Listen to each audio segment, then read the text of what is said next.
Eu sou o Renan, bem-vindo a mais um episódio de Repensando.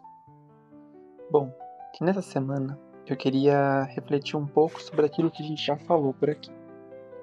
A gente está tratando, de sentimentos e situações que estão muito mais voltadas para o nosso eu, do que as relações e sentimentos e situações voltadas para as nossas interações sociais, com outras pessoas. A gente está focando aqui então na relação eu com eu. E é isso que eu queria relembrar nesse início de episódio. A gente vem vendo, vários temas como solitude, rejeição, aceitação. A gente falou no último episódio da jornada de se colocar em segundo plano, repensar isso, por que a gente está se colocando em segundo plano. Isso são todas situações, que eu tenho pensado na forma de estruturar o caminho, para que a gente possa se localizar e amadurecer e também desenvolver aí habilidades, para lidar com essas sensações e não sucumbir ali num sofrimento, e numa coisa que possa de fato se tornar muito negativa e prejudicial para a gente mesmo. Bom, pensando nisso, eu queria falar sobre um tema que ele é bem assim polêmico e ao mesmo tempo não. Queria falar sobre amor. Queria refletir aqui de início com você o que é o amor para você, O que você entende por amor? Você acha que você sabe o que é amar, de fato? O amor para você está construído só em sentimentos e sensações? Ou ele é uma construção também de relação, de laço, fidelidade e outras questões mais? Queria que você refletisse aí antes de a gente dar continuidade no episódio. E lembrar também que o que eu falo aqui, o que eu estou expondo sobre esse tema hoje e sobre todos os outros, é uma visão pessoal minha. Não existe certo ou errado e eu não estou sendo o dono da razão aqui nesses temas, tá, pessoal? São só situações que eu estou colocando voltadas daquilo que eu já vivi, daquilo que eu já experimentei. Bom, voltando aqui ao nosso tema então, que é amor, eu queria dizer que eu tive, várias situações onde eu pude testar essa hipótese, e de relações também longas. Aqui eu vou trazer o amor num contexto voltado mais para o amor romântico, o amor de relação mesmo entre casais. E aí tem essa questão, será que o amor de fato é romântico? Mas assim, entenderam, a lógica que é amor entre casais, relações. Então, quando eu me relacionei com outras pessoas, algumas pessoas, e que eu senti de fato que eu amava, foram poucas pessoas. Eu tive, 3 pessoas na minha vida que foram pessoas que eu realmente amei e que foi poucos relacionamentos, mas relacionamentos longos, relacionamentos maiores. E todos os amores que eu vivi foram diferentes. O primeiro amor que eu tive foi na adolescência, aquela coisa platônica, que inatingível. Mas eu vivi aquilo de certa forma e aquilo foi muito bom, mas ao mesmo tempo muito frustrante em alguns aspectos. E aquele amor, aquela idealização de amor que eu tinha, ela me levou para um outro tipo de relacionamento, acabei me relacionando com outra pessoa por muito tempo, e aí foi muito diferente. Nessa relação, amor para mim ali naquele contexto era o ar sem fim, era aguentar tudo por amor, que aquela pessoa leva amor da minha vida. E nesse contexto eu fui me perdendo. E no último relacionamento que eu tive, amor para mim era uma coisa leve, saudável, madura, que eu tinha ali escolhas para fazer e formas de construir isso. Mas, queria ir voltar para esse amor que estava no meio, esse amor que eu senti que ele me anulou tanto. Eu aprendi muito com isso. E eu acho que compartilhar isso com vocês também vai trazer bastante reflexão e aprendizado. Quando a gente acha que amar ao outro é amar mais do que amar a si próprio, a gente está fazendo tudo errado. Porque a gente está deixando o outro dominar o espaço que muitas das vezes ele nem pediu, tá, gente? Você tá se colocando nessa situação de se doar tanto, de se anular tanto, de fazer tanto pelo outro, que aquilo que você tem feito se torna algo que não tem valor. Porque é fácil, tem aquilo disponível o tempo todo, né? Ela não existe um limite para ela, você não está limitando as coisas. E, por outro lado, amar dessa forma é meio que uma construção social.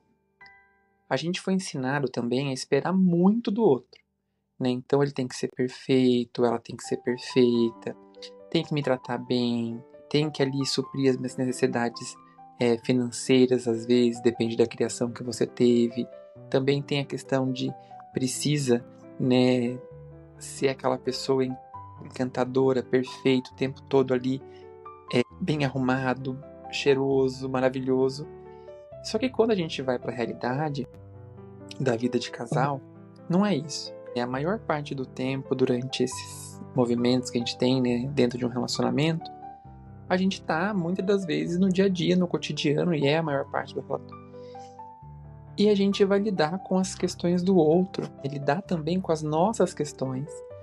Vai se frustrar porque a pessoa não é o ideal que eu coloquei na minha mente.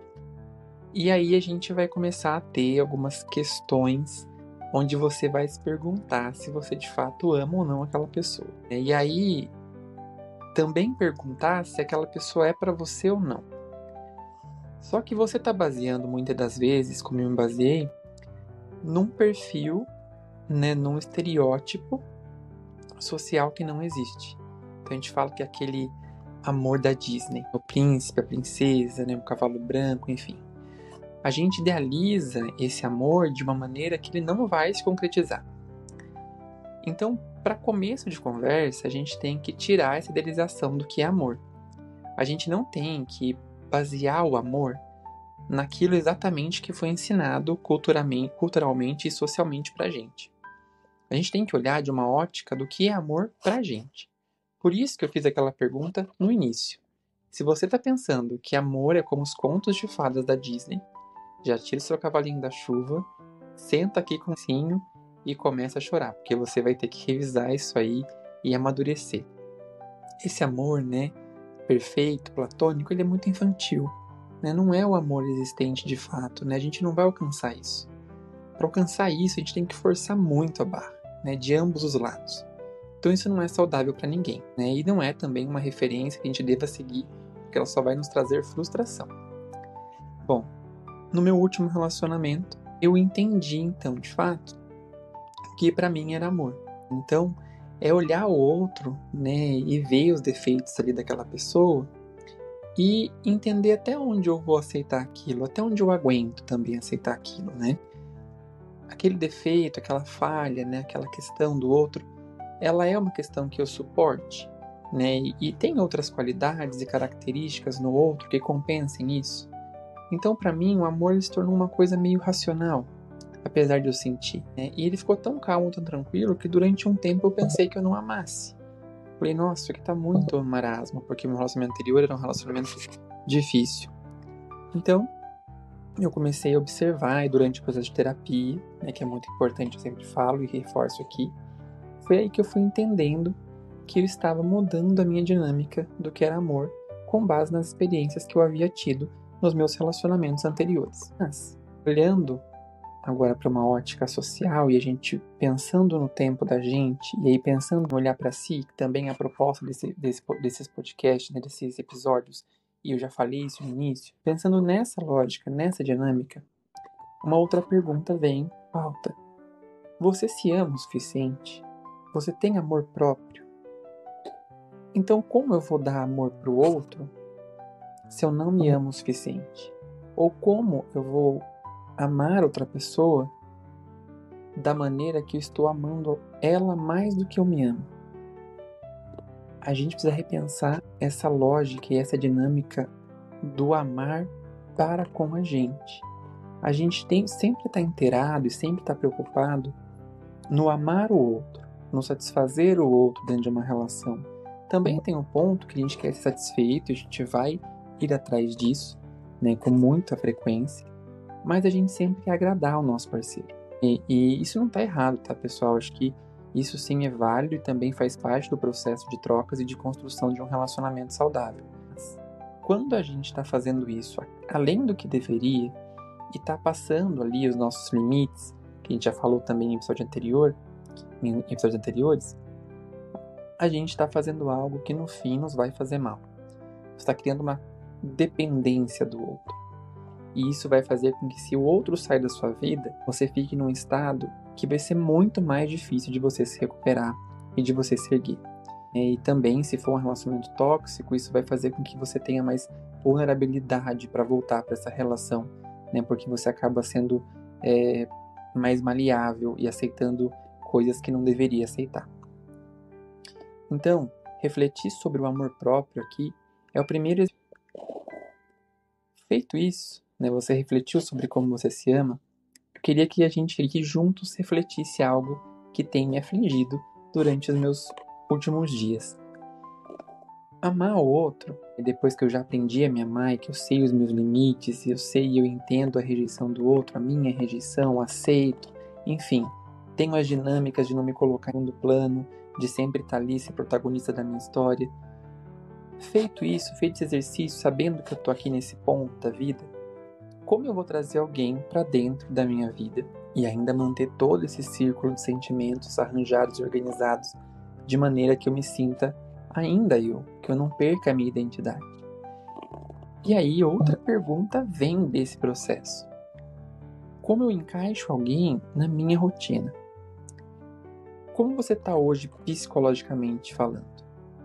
Eu estou me tratando como psicólogo, me trato como psiquiatra, eu faço exercício físico, estou falando aqui de mim. Mas e você? Como que você tá? Para trazer alguém para sua vida, você precisa primeiro estar bem com você mesmo. Tem que ter ali as suas questões resolvidas, tem que ter um psicológico bacana, ok, legal. E você tem que se conhecer muito bem. Só que, ao conhecer o outro, você também tem que ter a dinâmica de que o outro tem também problemas e tem questões. E aí vem a pergunta: o outro está lidando com isso? Porque se você que está lidando fica com alguém que não está lidando, né, se relaciona com alguém que não está lidando com aquilo, a chance de você parar de cuidar do que você está cuidando e a chance de você entrar de novo num processo mental de complicação, né, de saúde mental abalada, de tristeza e outras questões, né, depressão, ansiedade, aumentam. Então ambos precisam estar naquela vibe, na sintonia de ser saudáveis, mentalmente falando. A gente não está falando aqui de físico, tá, pessoal? Tô falando de cuidar de si próprio, né, e estar preparado para receber o outro. Não é só um lado que tem que fazer isso, são os dois. Então a gente tem que tomar cuidado também com quem a gente está se relacionando e com quem a gente vai construir esse tal de amor. Você não está se cuidando. Você não está indo atrás de resolver seus problemas. E aí você pensa que trazer alguém para sua vida vai ser bom? Se relacionar com alguém, sendo que você não consegue se relacionar consigo mesmo, isso está errado. Você está fadado a ter um relacionamento fracassado ou, né, não só um relacionamento fracassado, como ter mais traumas e gerar traumas no outro. Então não tenta relacionar-se com alguém se você ainda não está pronto para isso. Você precisa se conhecer o suficiente, tirar aí essas crenças do que é o amor e criar ali a sua própria referência do que é amor, do que é ser amado. E a gente precisa se conhecer também no aspecto de como a gente dá amor e de como a gente recebe amor. Existem formas para que isso seja feito. E que a gente, ser humano, indivíduo, a gente tem algumas classificações disso. Não quer dizer que se eu sou uma pessoa, por exemplo, de atos de serviço, né, e que se sente amada através do toque físico, ao me relacionar com alguém que também é ato de serviço, não quer dizer que eu vá ser infeliz, não. Mas saber que o outro é uma pessoa que demonstra amor através de, por exemplo, atos de serviço, me faz enxergar ele me oferecendo amor da forma que ele consegue dar, e não da forma que eu estou esperando. Então, fica também de lição, após esse podcast, para não ficar muito longo, de você pesquisar as formas de demonstrar e de receber amor, para que você entenda um pouco mais sobre você, mas também entenda um pouco mais sobre o seu parceiro ou sobre as próximas pessoas com quem você vai se relacionar. Essa pergunta é bem importante, para vocês saberem como é feita essas trocas, né, de atos que demonstram amor. Bom, eu não vou me alongar mais do que eu já me alonguei com vocês aqui. Esse episódio é um episódio super reflexivo para você parar e pensar na forma como você ama as pessoas, na forma, primeiramente, como você se ama, na forma que você recebe amor, na forma que você demonstra amor e qual é o padrão de amor para você. Se é um padrão de amor capitalista, né, onde o amor ele se tornou uma mercadoria, se é um conto de fadas da Disney, né, algo platônico e inatingível, ou se para você amor é tomar um café de manhã na mesa, né, com as pessoas que você gosta. Amor ele tem diversas formas, tem referências muito específicas para cada pessoa. Então é muito importante que você conheça mais sobre esse sentimento baseado na sua ótica e nas suas experiências. Bom, é isso. Vou ficar por aqui. Até o próximo episódio. Muito obrigado mais uma vez pela sua escuta. Eu deixo sempre uma enquete ao final de cada episódio. Por favor, acessa aí e responde. É coisa de clique. Isso me ajuda bastante a entender como está sendo a interação de vocês com as escutas do episódio. E caso você queira me conhecer um pouquinho melhor e conhecer um pouquinho mais sobre o Renan, né? Acesse o meu Instagram, @RenanOlivier, e você pode mandar também direct para dizer o que você achou, enfim, sua opinião. Agradeço mais uma vez, beijo e até o próximo episódio.